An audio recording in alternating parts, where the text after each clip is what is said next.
दोस्तों, एक ऐसी दुनिया है जहां लोग पानी की बूंद बूंद को तरस रहे हैं। डेली का काम बिना पानी के करने पर मजबूर हैं। कैसे करेंगे, क्योंकि उन्हें पीने तक का भरपूर पानी नहीं मिल रहा। लेकिन जैसा हमेशा होता है ना, अमीरों के पास चाहे दुनिया में कैसी भी मुसीबत क्यों ना आ जाए, उन्हें परेशानी नहीं होती। वैसा ही कुछ यहाँ पर भी है दोस्तों। बड़ी बड़ी प्राइवेट कंपनी ने जमीन के अंदर पानी निकालने के लिए मशीन लगा दी है, क्योंकि अभी भी कहीं कहीं ऐसी जगह है जहां जमीन के अंदर से पानी निकाला जा सकता है, और उन जमीनों से जितना भी पानी निकलता है उसे शहरों में सप्लाई कर दिया जाता है, जहां पर अमीर लोग रहते हैं। लेकिन गरीब लोग बेचारे गांव में रहने पर मजबूर हैं। उन्हीं गरीब लोग में होम्स परिवार भी रहता है दोस्तों, जिसमें पिता अर्नेस्ट, माँ कैथरीन, बड़ी बेटी मैरी और छोटा बेटा जेरोम शामिल है। बड़ी मुश्किल से ये परिवार गांव में अपना गुजारा कर रहा था। अर्नेस्ट की काफी बड़ी जमीन भी थी, जिसमें उसके पिता खेती किया करते थे। लेकिन पानी की कमी होने की वजह से अर्नेस्ट खेती नहीं कर पा रहा है। उसने सरकार से भी बात की कि मेरी जमीन अभी भी फर्टाइल है, यानी कि पानी मिले तो इस पर फसल उगाई जा सकती है। लेकिन किसी को भी अर्नेस्ट की बात पर भरोसा नहीं है। इसलिए अर्नेस्ट खुद से ही जमीन खोद कर ट्राई करता है कि क्या पता उसकी किस्मत अच्छी हो, उसे पानी मिल जाए, जिससे उसका खेत फिर से हरा भरा हो जाएगा और फसल बेचकर वो पानी की कमी को भी अपने परिवार के लिए पूरा कर लेगा। दोस्तों, एक दिन की बात है कि अर्नेस्ट के खेत में जहां उसने पानी निकालने के लिए मशीन लगाई थी, वहां पर दो चोर आ जाते हैं जो उस मशीन को चुराने आए थे। अर्नेस्ट तुरंत ही गन लेकर वहां पहुंचता है, और चोरों को जैसे ही पता चलता है कि अर्नेस्ट यहाँ पर आ चुका है, वो लोग बहाना करने लगते हैं कि हम तो बहुत दूर से आए हैं, थोड़ा पानी मिल जाता तो आपकी मेहरबानी होती। पर दोस्तों, तभी वो चोर मौका देखकर अपने पास रखी गन निकाल लेते हैं ताकि अर्नेस्ट को शूट कर पाए। लेकिन अर्नेस्ट का पाला तो ऐसे चोरों से डेली पड़ता था, इसलिए वो तुरंत ही उनके शॉट करने से पहले ही गन चलाकर उन्हें वहीं पर ढेर कर देता है। देखा दोस्तों, ऐसा हाल हो गया है पानी के लिए कि एक दूसरे की जान लेने पे तुले हुए हैं लोग।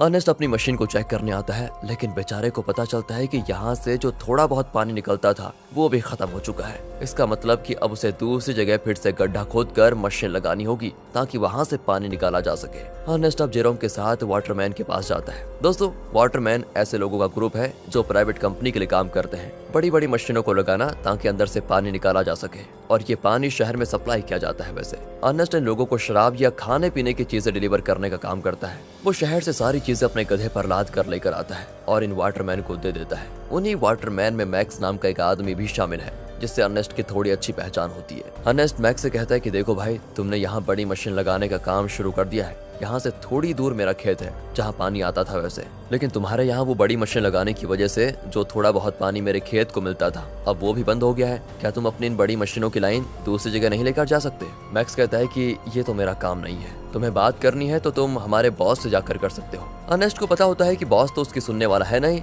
इसलिए वो बेचारा अपना छोटा सा मुंह लेकर जेरोम के साथ घर आने के लिए निकल आता है। लेकिन जब इंसान की किस्मत खराब हो तो उसके साथ बुरी चीजें होने में टाइम नहीं लगता। ऐसा ही अर्नेस्ट के साथ भी हो जाता है। आते समय उसके गधे का पैर पत्थर से टकराने की वजह से वो नीचे गिर जाता है, और गिरने की वजह से उसकी एक टांग टूट जाती है। बेचारा गधा प्यास से पहले परेशान था, टांग टूटने से उसको और तड़पन होती है, इसलिए अर्नेस्ट उसकी तकलीफ को खत्म करने के लिए मजबूरन उससे वहीं मार डालता है। दोस्तों, क्या करता बेचारा। इसके बाद वो एक ऑक्शन हाउस में आता है जहां पुराने रोबोट्स को रिपेयर करके बेचा जाता है। अर्नेस्ट ऐसे एक रोबोट को खरीदने आया था ताकि आगे से वो डिलीवरी का काम संभाल पाए। साथ ही ऑक्शन में फेलम नाम का बंदा भी रोबोट पर बोली लगाने आता है, लेकिन आखिर में अर्नेस्ट को वो रोबोट मिल जाता है, जिसे पाकर अर्नेस्ट और जेरोम बड़े खुश होते हैं कि चलो कुछ तो काम की चीज आई हाथ में। इसके बाद दोनों हॉस्पिटल आते हैं जहां कैथरीन रहती है। कुछ समय पहले एक दुर्घटना का शिकार हो गई थी कैथरीन, इसलिए वो चल फिर नहीं पाती। इसलिए हॉस्पिटल में वायर के जरिए कैथरीन को रखा जाता है। वायर मतलब जो कैथरीन को चलने में मदद करते हैं। अब देखिए, अर्नेस्ट के पास इतने पैसे तो है नहीं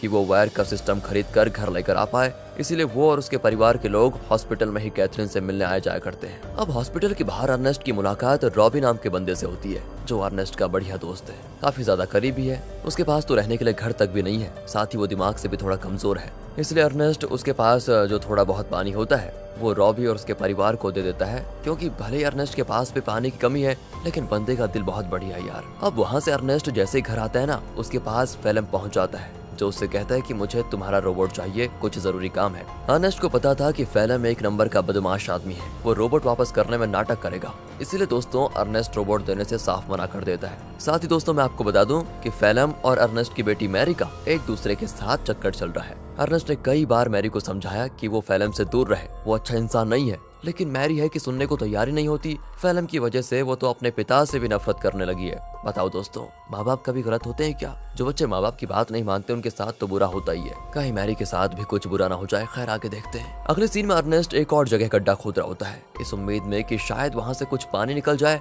लेकिन बड़ी मशीनों के पाइपलाइन के कारण आसपास का पूरा इलाका सूखा पड़ चुका था। इसलिए अर्नेस्ट को यहाँ भी निराशा का सामना करना पड़ता है। साथ ही गड्ढा खोदने के दौरान अर्नेस्ट जेरोम से बात कर रहा होता है। वो कहता है, जब मैं शहर गया था वहाँ मैंने एक लड़की को देखा जिसके बाल तो छोटे हैं लेकिन देखने में बहुत सुंदर है। तुम तो बेटा बड़े हो चुके हो, कहो तो तुम्हारी बात करवा दो उससे। मैं नहीं जानता कि इस हालत में हम कब तक जिंदा रह पाएंगे, इसलिए हमारे पास जो भी पल बचे उन्हें अच्छे से जी लेना चाहिए हमें। और दोस्तों, ऐसे ही बाप बेटे आपस में बात करते हुए कुछ टाइम एक दूसरे के साथ बढ़िया तरीके से बिताते हैं। इसके बाद अर्नेस्ट जैसे ही घर आता है, मैरी उससे कहती है, मुझे पैसे चाहिए पापा, मैं फिल्म के साथ जा रही हूँ, मुझे यहाँ पर बहुत घुटन हो रही है। अर्नेस्ट कहता है, घुटन हो रही है? मैंने बचपन से तुम्हें पाल पोस के बड़ा किया, सब कुछ देने की कोशिश की तुम्हें, और फिर भी तुम ऐसी बातें कर रही हो। मैरी तो ऊपर से जवाब देती है, कहती है, हम यहाँ पर जी नहीं रहे, सरवाइव कर रहे हैं और मुझे ऐसी जिंदगी चाहिए ही नहीं। अर्नेस्ट के लाख समझाने पर भी जब मैरी नहीं मानती तो अर्नेस्ट मैरी को कमरे में बंद करके खिड़कियों पर कीड़े लगा देता है ताकि वो फिल्म से मिल ना पाए। अब अर्नेस्ट जैसे सप्लाईज लेने के लिए शहर जाने वाला होता है, तभी उसको पता चलता है कि रोबोट गायब है। ये देखकर उसकी हालत खराब, वो परेशान हो जाता है। वो समझ चुका था कि ये काम तो फिल्म के अलावा कोई दूसरा कर नहीं सकता। वो वहाँ से तुरंत वाटरमैन के पास आता है ताकि उनसे पूछ सके कि क्या फिल्म यहाँ पर आया था कि नहीं। पर वहाँ पर आते ही मैक्स और बाकी वाटरमैन मिलकर अर्नेस्ट पर धावा बोल देते हैं दोस्तों, और जमकर उसकी पिटाई करने लगते हैं। उनका कहना होता है कि तुमने हमारी सप्लाईज चुराई, जो हमारी मेहनत की कमाई थी, जिसे तुमने शायद कहीं और बेच दिया होगा। अर्नेस्ट कहते हैं, अरे ये क्या कह रहे हो तुम? मैं खुद यहाँ तुमसे पूछने आया था कि क्या फिल्म मेरा रोबोट लेकर यहाँ आया था या नहीं, लेकिन उल्टा तुम लोग मुझे ही मार रहे हो। दोस्तों, अर्नेस्ट यहाँ पर समझ चुका था कि जरूर फिल्म ने शहर से मेरे बदले सप्लाईज ले ली और उसे वाटरमैन को देने के बजाय चुरा कर कहीं और लेकर चला गया। इसलिए दोस्तों, अर्नेस्ट जैसे तैसे वाटरमैन से पीछा छुड़ाकर फिल्म को ढूंढने के लिए निकल जाता है, जो उसे मिल भी जाता है। साथ ही अर्नेस्ट का शक भी सही था, उसने ही सप्लाईज चुराई थी दोस्तों, जिससे वो बड़े आराम से खा पी रहा था। इसलिए अर्नेस्ट गन पॉइंट पर लेकर फिल्म को डरा देता है और उसे वाटरमैन के पास ले जाने लगता है, ये बताने के लिए कि सप्लाईज मैंने नहीं, फिल्म ने चुराई थी। आगे बढ़ते हुए दोनों काफी ज्यादा थक चुके थे। अर्नेस्ट सबसे ज्यादा थक चुका था और साथ ही साथ उसका पानी भी खत्म हो चुका था। इसीलिए दोस्तों, फिल्म अर्नेस्ट को बहकाने की कोशिश करता है कि मैंने सप्लाईज की थोड़ी शराब पी ली थी और थोड़ी बची है, मेरी मानो तो बची हुई शराब हम दोनों आधा आधा बांट कर पी लेते हैं। ज्यादा से ज्यादा वाटरमैन क्या करेंगे, मुझे मारेंगे ही ना, लेकिन अगर हमने पिया नहीं तो हम प्यास से जरूर मर जाएंगे। इस पर अर्नेस्ट मान जाता है, लेकिन जैसे ही वो फिल्म को रस्सियों से आजाद करता है, फिल्म उस पर ही हमला कर देता है। बेचारा अर्नेस्ट पहले से ही थका हुआ था और मार खाने की वजह से उसका काफी ज्यादा खून बहने लगता है। इसके बाद तो फिल्म जबरदस्ती पाके सारी शराब अर्नेस्ट के मुंह में डाल देता है, ताकि जब वाटरमैन उसे देखे तो उन्हें यकीन हो जाए कि अर्नेस्ट ने ही सप्लाईज चुराई थी और उसी ने उनकी शराब पी ली। इतना ही नहीं दोस्तों, फिल्म अर्नेस्ट को मार मार कर रोबोट के साथ ही रस्सी से उसको बांध देता है, ताकि दुनिया को लगे कि रोबोट ने आउट ऑफ कंट्रोल होकर अर्नेस्ट पर हमला कर दिया, जिससे उसकी जान चली गई। और होता भी ऐसा ही है, बेचारा अर्नेस्ट मारा जाता है दोस्तों। और सभी लोगों को लग रहा था कि रोबोट ने अर्नेस्ट की जान ली। दोस्तों, हमेशा अच्छे लोगों के साथ बुरा ही क्यों होता है यार। अगले सीन में जेरोम अपने पिता को खोने के बाद बहुत उदास बैठा होता है। वो सारा गुस्सा रोबोट पर उतार कर उसे तोड़ने की कोशिश कर रहा होता है, क्योंकि अभी तो उसने ये मान लिया है कि रोबोट ने ही उसके पिता की जान ली। लेकिन हम सब जानते हैं कि सच्चाई क्या है। तब वहाँ पर फिल्म आकर जेरोम से कहता है, रोबोट को तोड़कर क्या मिलेगा, ये आगे चलकर हमारे ही काम आएगा, इसलिए इसको तोड़ो मत और तुम चिंता मत करो, मैं हूं ना, मैं तुम्हारे परिवार को संभाल लूंगा, तुम्हारे और मैरी का अच्छे से ख्याल भी रखूंगा। पता हो दोस्तों, कातिल मसीहा बनने की कोशिश कर रहा है। अगले सीन में दिखाते हैं कि फिल्म मैक्स के पास आकर कहता है, मुझे पानी की एक पाइपलाइन चाहिए ताकि उसकी मदद से मैं अर्नेस्ट की जमीन पर खेती कर सकूं। मैक्स कहता है, मैं क्या तुम्हारा कोई नौकर हूं, जो तुम कहोगे और मैं कर दूंगा। तो फिल्म उससे कहता है कि अच्छा, तुम्हें मानना पड़ेगा दोस्त, मानना पड़ेगा। वो दोस्तों उसका चाकू दिखाते हुए कहता है, ये चाकू तो याद है ना तुम्हें, उस दिन जब सप्लाईज लेकर तुम लोगों ने अर्नेस्ट पर हमला किया था, तब ये चाकू अर्नेस्ट ने तुमसे ले लिया था और मुझे ये चाकू उसकी बॉडी के पास मिला जिसमें तुम्हारा नाम लिखा हुआ है। सभी जानते हैं कि मरने से एक रात पहले सप्लाईज लेकर तुम्हारी और उसकी लड़ाई हुई थी। तो मैं क्या सोच रहा था कि मैं जाकर सभी को ये बात बता देता हूँ कि लड़ाई के दौरान तो मैक्स अर्नेस्ट को नहीं मार पाया, लेकिन अगले दिन जब उसे मौका मिला तो उसने अर्नेस्ट को मार दिया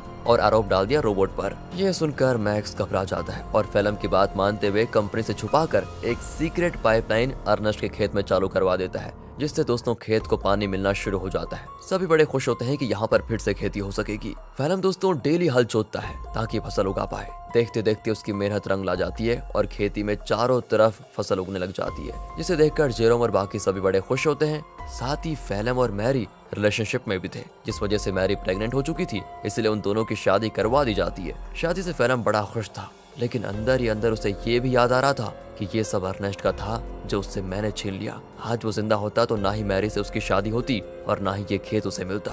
अर्नेस्ट के मरने के बाद फैलम ने उसकी सारी चीजों को दोस्तों अपना लिया होता है, लेकिन ये इंसान यहाँ पर भी नहीं रुकेगा। अभी आप इसके पाप देखिए कितना करता है ये। अगले सीन में बैंक से कुछ कर्मचारी आते हैं जो फैलम के पैरों तले जमीन खिसका देने वाली बात बताते हैं कि जमीन पर तुम्हारी फसल उगी है। उस जमीन को अर्नेस्ट ने गिरवी रखा था, वो तो मर गया, इसलिए अब ये जमीन बैंक की होती है और इसमें जो फसल उगी है वो भी बैंक के पास ही जाएगी। फैलम कहता है नहीं, ऐसा नहीं हो सकता, ये बात तुम्हें पहले बतानी चाहिए थी जब यहाँ पर फसल नहीं उगी थी उस समय, और अगर तुम पहले बता देते तो मैं कोई दूसरी जमीन देख लेता। लेकिन दोस्तों बैंक वाले नहीं मानते, वो कहते हैं कि 1 हफ्ते के अंदर अगर पैसे नहीं मिले तो इस जमीन को तुम भूल जाना। इतना कहने के बाद वो चले जाते हैं। फैलम तो परेशान हो चुका था कि अर्नेस्ट ने तो मुझे बेवकूफ बना दिया, बेकारी कहेगा, जमीन तक गिरवी रखिए, बताओ अब पैसों का बंदोबस्त कैसे कर पाऊंगा। बताओ दोस्तों, ये तो वही बात हो गई, उल्टा चोर कोतवाल को डांटे। खैर अब फैलम जेरोम से कहकर रोबोट ले जाने लग जाता है। वो कहता है मैं रोबोट को बेचने जा रहा हूँ ताकि इससे मिले पैसों से बैंक वालों का उधार चुका पाऊँ। लेकिन दोस्तों फैलम शरीफ आदमी नहीं था। वो रॉबी के पास आता है, वही रॉबी दोस्तों जो काफी ज्यादा करीब है, और वो उसे बहाने से साथ में ले जाता है कि मेरे साथ चलो, मैं तुम्हारे लिए पानी वगैरह का बंदोबस्त करता हूँ। इसीलिए बेचारा रॉबी अपने बच्चे को लिए फैलम के साथ चला जाता है। लेकिन मैंने कहा था ना दोस्तों, फैलम के पापों का घड़ा भरा नहीं है। वो धोखे से बेचारे रॉबी के बच्चे को बेच देता है, जिनसे मिले पैसों को वो बैंक वालों को दे देगा। अब इसकी खबर जैसे रॉबी को लगती है, वो फैलम से झगड़ा करने की कोशिश करता है, लेकिन जहाँ पर फैलम ने बच्चे को बेचा था वहाँ झगड़ा वगैरह करने का रूल नहीं होता। बच्चा बिक गया तो डील कभी नहीं टूटेगी, इसलिए वो बदमाश लोग रॉबी को शूट करके मार देते हैं दोस्तों। साथ ही वो फैलम को भी शूट करने की कोशिश करते हैं, क्योंकि उन्हें तो लगा था कि फैलम रॉबी की परमिशन के साथ उसके बच्चे को बेच रहा है। इसलिए फैलम जैसे तैसे अपनी जान बचाकर दोस्तों वहाँ से भाग ही जाता है। साथ ही वो रोबोट को वहीं छोड़ देता है, क्योंकि उसे जेरोम को भी तो बताना है कि ये पैसे बच्चे को बेचकर नहीं बल्कि रोबोट को बेचकर आए हैं।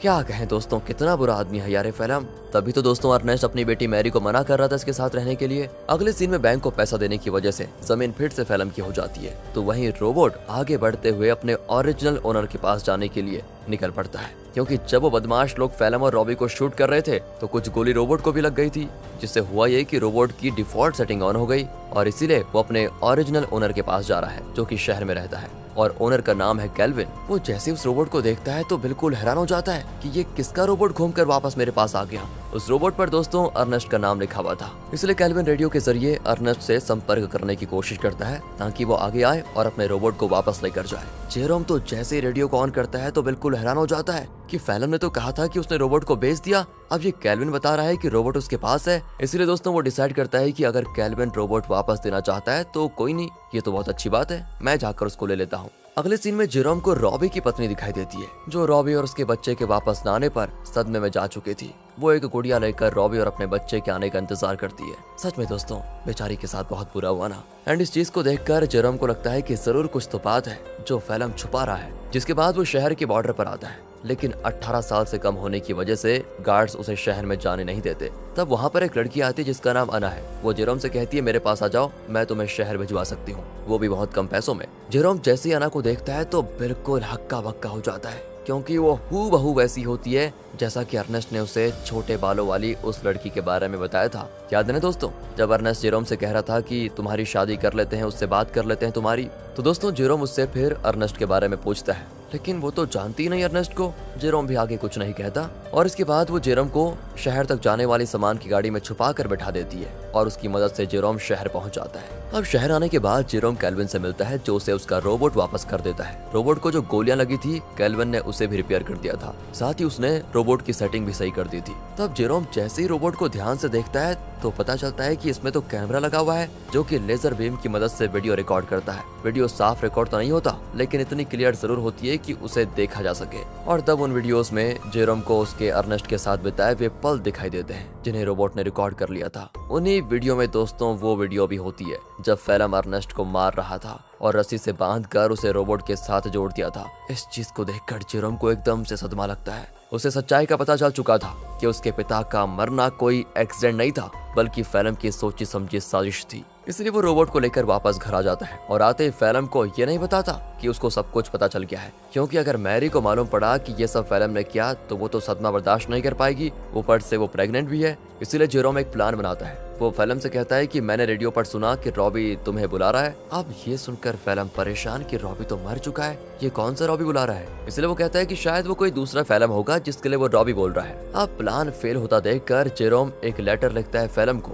ताकि फेलम को ऐसा लगे कि ये लेटर रॉबी ने भेजा है और वो उसे उसी जगह पर बुला रहा है जहाँ पर अर्नेस्ट मरा था। लेटर देखकर फेलम समझ चुका था कि कुछ तो गड़बड़ी है, मुझे वहाँ पर जाकर देखना ही पड़ेगा। इसीलिए वो उसी जगह पर जाता है जहाँ पर उसने अर्नेस्ट को मारा था। आगे बढ़ते हुए उसे जमीन पर बना हुआ गड्ढा दिखाई नहीं देता और गलती से वो उसे गड्ढे में गिर जाता है जहाँ गिरने से उसका पैर टूट चुका था और वो मदद के लिए चिल्ला रहा होता है। तब वहाँ पर जेरोम गन लेकर आता है। उसे इतने गुस्से में देखकर फेलम समझ जाता है कि जेरोम को सब कुछ पता चल चुका है और ये सारा प्लान जेरोम का ही था। तब फेलम जेरोम को बहलाते हुए कहता है, देखो जो हुआ मैं उसके लिए शर्मिंदा हूँ, मुझे माफ कर दो, लेकिन देखो मैंने मैरी और तुम्हारे कितना अच्छे से ख्याल रखा। अगर मुझे कुछ हुआ तो मैरी ये सदमा बर्दाश्त नहीं कर पाएगी, इसलिए मुझे जाने दो। लेकिन जेरोम उसकी एक नहीं सुनता और सीधे फेलम को शूट करके मार डालता है। इसके बाद वो रोबोट की मेमोरी भी रेज कर देता है ताकि कभी मैरी ये सब कुछ देख ही ना पाए। वो नहीं चाहता कि मैरी कभी कुछ इसका सच जाने। कुछ दिन गुजर चुके थे। फेलम के घर न आने पर मैरी बहुत परेशान होती है। जेरोम कहता है कि वो अच्छा इंसान कभी था ही नहीं, तुम्हें छोड़कर वो भाग गया। और ये सुनकर मैरी एकदम उदास हो जाती है और अपने दिल से फेलम के लिए प्यार खत्म कर देती है। दोस्तों उल्टा वो उससे नफरत करने लगती है। जेरोम ने बड़ी शांति से अपना बदला ले लिया। इसके बाद जेरोम और मैरी घर चलाना शुरू करते हैं, क्योंकि खेत उन्हें मिल चुका था। उन्हीं फसल को बेचकर वो पैसे जमा करेंगे ताकि अपनी माँ को हॉस्पिटल से घर लेकर आए। और इसी मिक्स फीलिंग के साथ दोस्तों ये मूवी यहाँ पर खत्म होती है। बाकी अगर आपको वीडियो अच्छी लगी हो, एक्सप्लेनेशन अच्छा लगा हो तो लाइक कीजिए, चैनल को सब्सक्राइब करें। मिलते हैं अगली वीडियो में, ध्यान रखेगा अपना and finally thanks for watching.